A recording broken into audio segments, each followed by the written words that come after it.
तानाजी मलुसरे वीर मराठा छत्रपति शिवाजी महाराज के घनिष्ठता मित्र थे और वीर वफादार मराठा सरदार थे।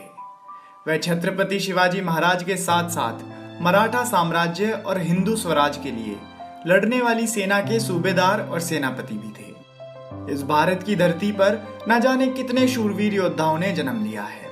भारत के इतिहास में महाराणा प्रताप से लेकर छत्रपति शिवाजी तक कई महान योद्धा हुए जो अपनी मातृभूमि की रक्षा के लिए अपनी अंतिम सांस तक लड़े और अपने अंत समय तक लड़ते हुए उन्होंने अपनी जान भी न्यौछावर कर दी। लेकिन दुख की बात है कि आज हम उन वीरों की शहादत को भूल रहे हैं। इन्हीं योद्धाओं में से एक योद्धा थे तानाजी मलुसरे। वो 4 फरवरी 1670 की रात थी।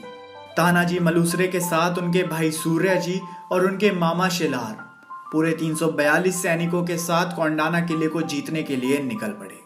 तानाजी शरीर से हट्टे कट्टे और बेहद शक्तिशाली थे। कोंडाना का किला भी बहुत महत्वपूर्ण जगह पर स्थित था और शिवाजी का इस पर कब्जा करना बहुत जरूरी बन गया था।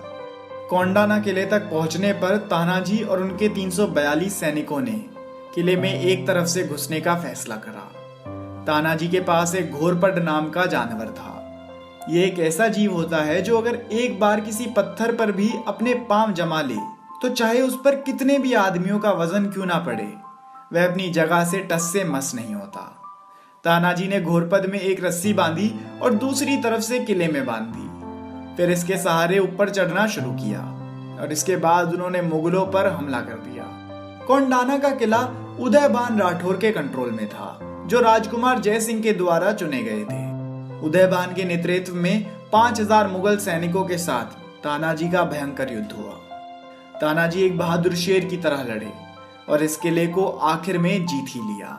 तानाजी ने बड़ी वीरता का परिचय देते हुए कोंडाना किले को और उसके पास की जगहों को मुगलों के कब्जे से आजाद कर लिया और कोंडाना किला स्वराज्य में शामिल हो गया।